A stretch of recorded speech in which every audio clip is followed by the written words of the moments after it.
ओम नमः शिवाय। रुद्र संहिता शिव महापुराण कथा में रुद्र संहिता सृष्टि खंड, जो प्रथम कामदेव और नारद प्रसंग है। सभी ऋषिगण कहते हैं, अगुणो गुणताम याति कथम लोके महेश्वरा, शिव तत्त्वं वयं सर्वे न जानीमो विचारतः। ऋषि कहने लगे, हे सूत जी, निर्गुण महेश्वर सगुण कैसे हो जाते हैं? हम विचार कर भी शिव तत्व नहीं जान सकते हैं। व्यास जी की कृपा पात्र शिष्य सूत जी कहने लगे, हे ऋषियों, आपकी शिव जी में अटल भक्ति है, आपकी शिव कथा में निष्ठा है। हे ऋषियों, शिव कथा 3 पुरुषों को पवित्र करती है।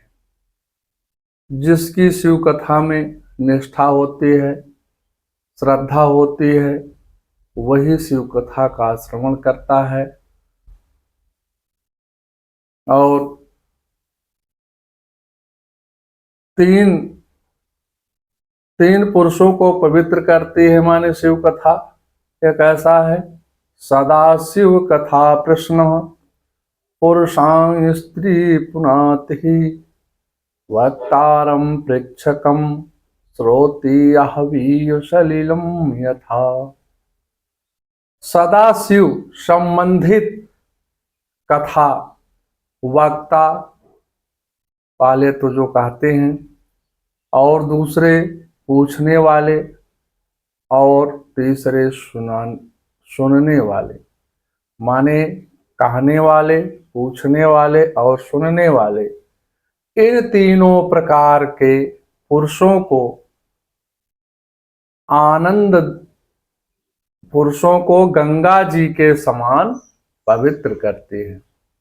जो कथा को कहता है और पूछने वाला जो कथा के बारे में पूछता है, तर्क वितर्क करता है, और सुनने वाले को भी गंगा जी के समान पवित्र करती है।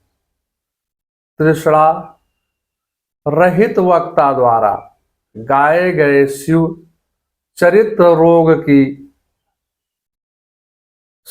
चरित्र संसार रोग की औषधि है। ऐसा है कि यह शिव चरित्र संसार के जितने भी रोग हैं उन सब की ये दवा है, औषधि है, मन और कानों को आनंद देने वाली है। अब प्रसंग है नारद काम विजय। सूत जी कहने लगे, हे ऋषियों सुनो, एक समय नारद जी ने तपस्या करने के लिए हिमालय पर्वत पर, जहां पवित्र गंगा नदी उफान भरती हुई बह रही थी, वहां एक गुफा में जाकर के आसन प्राणायाम के बाद समाधि लगा दिया। नारद जी के अखंड तप से देवराज इंद्र ने अपने इंद्रासन की चिंता होने लगी। अगर कोई भी तपस्या करता था, इंद्र पहले ही घबरा जाते थे। इसलिए उसकी तपस्या को भंग करने के लिए इंद्र जी तमाम प्रकार के प्रयत्न करते थे।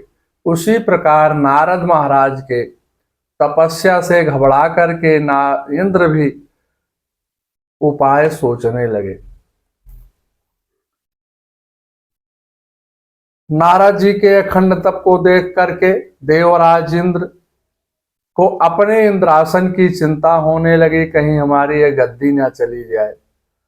इस पर विचार करने लगे और नारद जी का अलौकिक तप करके मेरे इंद्रासन को लेना चाहते। मन में सोचने लगे कि नारद महाराज जो है कठिन तपस्या कर रहे हैं, इसका कारण यह भी हो सकता है कि मेरा इंद्रासन ना ले लें।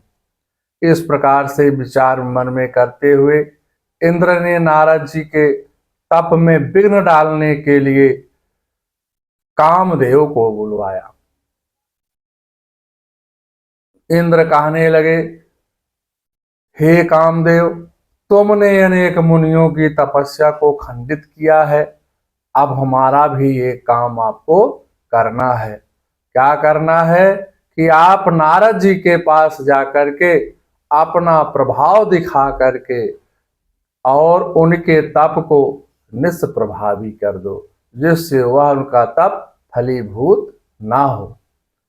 और कामदेव ने देवराज के आदेश से वसंतादि के साथ जाकर के वहां नारद जी की तपस्या में विघ्न डालने लगे, बाधा उत्पन्न करने लगे। अनेक तरह के कामदेव ने उपाय किया, परंतु नारद जी की समाधि भंग नहीं हुई। ऐसा समाधि नारद जी लगाकर बैठे थे कि कामदेव कर बल छल तीनों लगा दिए, लेकिन तब भी जो है नारद महाराज की तपस्या भंग नहीं कर पाए। सीम की चाप सकई को तासु, बड़ रखबार रमापत जासु। काम कला कछु मन हिन व्यापी, निज भय डर मनो भय बापी।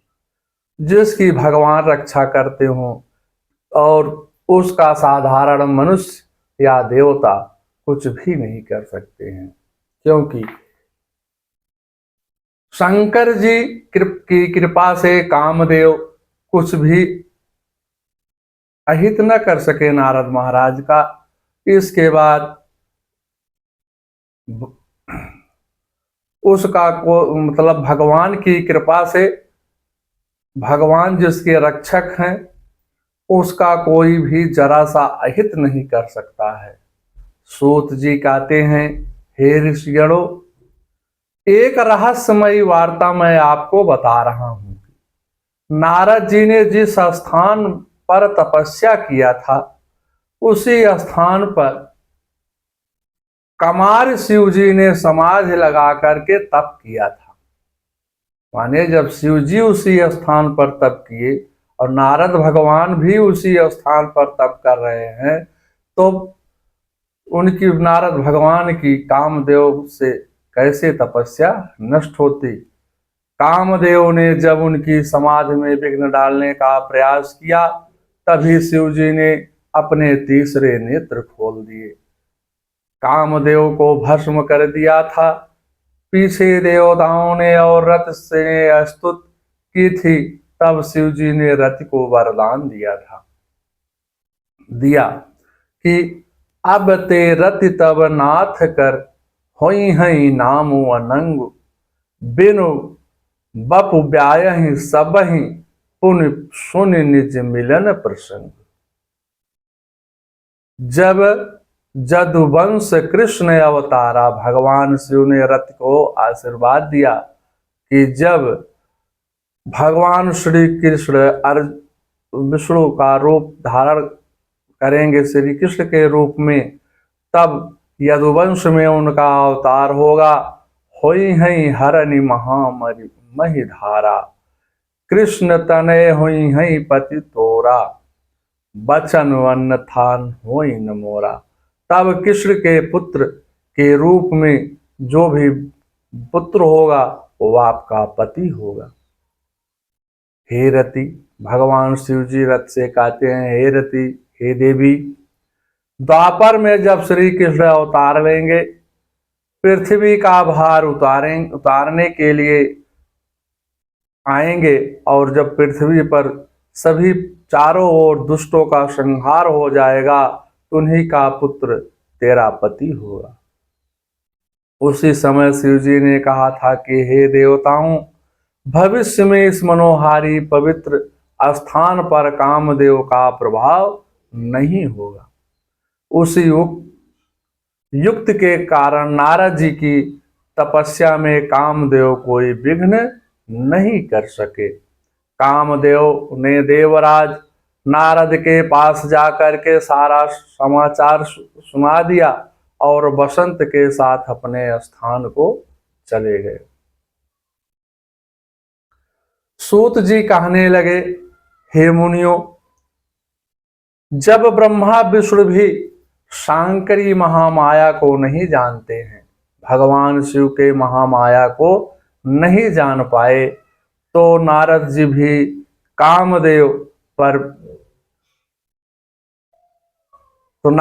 भी कामदेव पर विजय के अभिमान से अति हर्षित होकर के अपनी विजय श्री समाचार को देने के लिए शिव जी के पास कैलाश पहुंचे।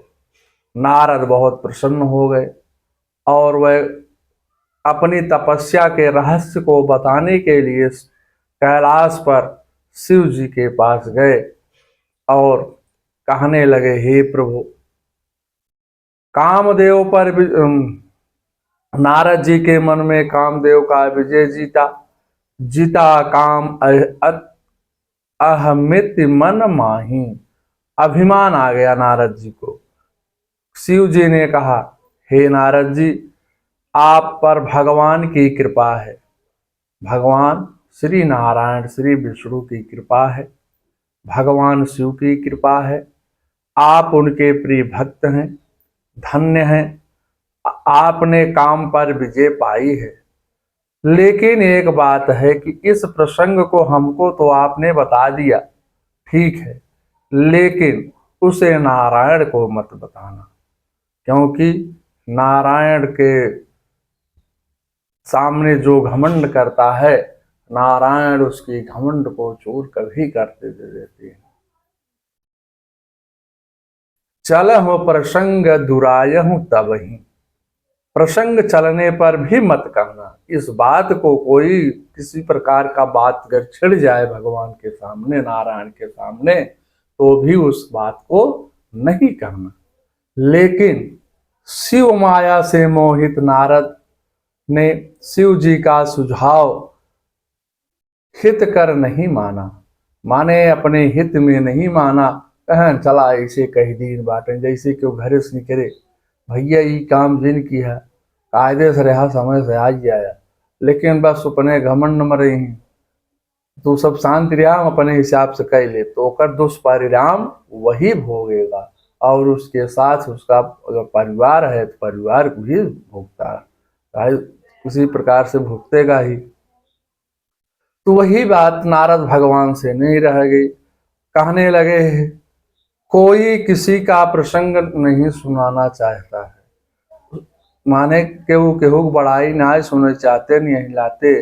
नारद भगवान अपने मन विचार करत वहां से चले और चलकर सारा समाचार गर्व से ब्रह्मलोक जाकर के ब्रह्मा जी को सुनाया कि मैंने तपस्या कर रहा था और इंद्र महाराज ने कामदेव को बुलाया, कामदेव ने आकर के हमारी तपस्या में विघ्न डाला, लेकिन तब भी कामदेव हार कर चले गए, हमारी तपस्या पूर्ण हो गई। तो ब्रह्मा जी ने भी नारद से कहा, मुझको तो यह बात आपने सुना दिया है, अब कामदेव पर आपने भी विजय पा गया है, अच्छी बात है, लेकिन इस प्रसंग को नारायण को कभी मत सुनाना। शिव माया से मोहित ये सब करहि करावहि भंजहि सोई, उमा राम जस लखन कोई। भगवान की ही माया होती है कि ये सब कर्म करने के लिए, कराने के लिए। और जब शिव माया से मोहित हुए नारद जी ने विष्णुलोक पहुंच गए और वहां पर सारा समाचार भगवान विष्णु को सुनाया और गर्व से श्रवण करा दिया। भगवान ने कहा, हे नारद जी, आप आत्मज्ञानी हैं। आपसे बड़ा इस संसार में कोई ज्ञानी पुरुष नहीं है। पर आप पर कामदेव की माया का प्रभाव कैसे हो सकता है? आप तो साक्षात कामदेव को हराने के वैसे ही आपके पास शक्तियां बनी हुई हैं। नारद जी भगवान से पुनः अभिमान में भरकर कहने लगे, नारद कहस सहित अभिमाना, कृपा तुम्हारी सकल भगवाना। भगवान को सारा समाचार सुना करके नारद जी प्रसन्न होकर के चले गए। विष्णु भगवान सोचने लगे कि नारद के मन में गर्व का वृक्ष उगाया है और इसको तुरंत ही काटना नहीं है, बल्कि जड़ से उखाड़ कर फेंक देना है। क्योंकि किसी को अगर कोई प्रताड़ित करता है तो उसको आधा तिहा दंड मिलता है, तो उसका तो और मनोबल बढ़ता रहता है। लेकिन अगर उसको हमेशा समूल नष्ट कर दिया जाता है तो उसका सारा सारा सब कुछ समाप्त हो जाता है। यही बात भगवान विष्णु अपने मन में सोच कर विचार कर रहे थे, क्योंकि भक्त के मन में अभिमान का उदय नहीं होना चाहिए। यदि भक्त के मन में अभिमान हो जाता है तो भक्त में बाधक हो जाती है।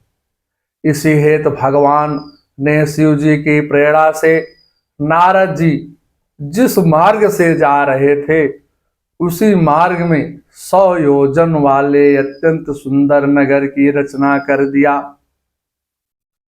शीलनिधि राजा की रचना कर दी। वहां का राजा शीलनिधि राजा हुआ। वह अपने पुत्री का स्वयंवर कर रहा है। और यह सब कैसे होता है? जैसे आदमी गहरी निद्रा में सो जाता है और उसका जो है शरीर अपने बिस्तर पर रहता है, लेकिन आत्मा निकलकर चारों तरफ भटकती है। जो दृश्य देखता है वही जो है उससे अच्छा दृश्य देखता है तो प्रसन्न होता है, और खराब दृश्य देखता है तो घबरा जाता है। बिल्कुल भगवान ने माया उसी प्रकार से रच दिया और नारद भगवान को आभास तक नहीं हुआ। और उस नगर में राजा ने अपनी कन्या का स्वयंवर कर रहे थे। अनेक राजा महाराजा वहां पर उस स्वयंवर में आए हुए हैं। नारद जी वहां जब पहुंचे तो राजा ने बड़े स्वागत राजा ने नारद भगवान का स्वागत किया और अपनी श्रीमती नाम की कन्या को बुला करके कहा। राजा की कन्या का नाम श्रीमती थे। आन दिखाई नारद ही भूपति राजकुमार, कहूँ नाथ गुण दोष सब यही के हृदय विचार। शीलनिधि के राजा के ऐसा कहने पर राजा ने उस कन्या के हाथ में रेखा देखी और वह ऐसी रेखा थी कि नारद जी आश्चर्यचकित हो गए, क्योंकि हाथ की रेखा का भाव था कि जो इस कन्या से जिस कन्या का वरण करेगा वह अमर हो जाएगा। जो यही बरई अमर सो हो सोई, समर भूमि ते ही जीत न कोई। ओम नमः शिवाय।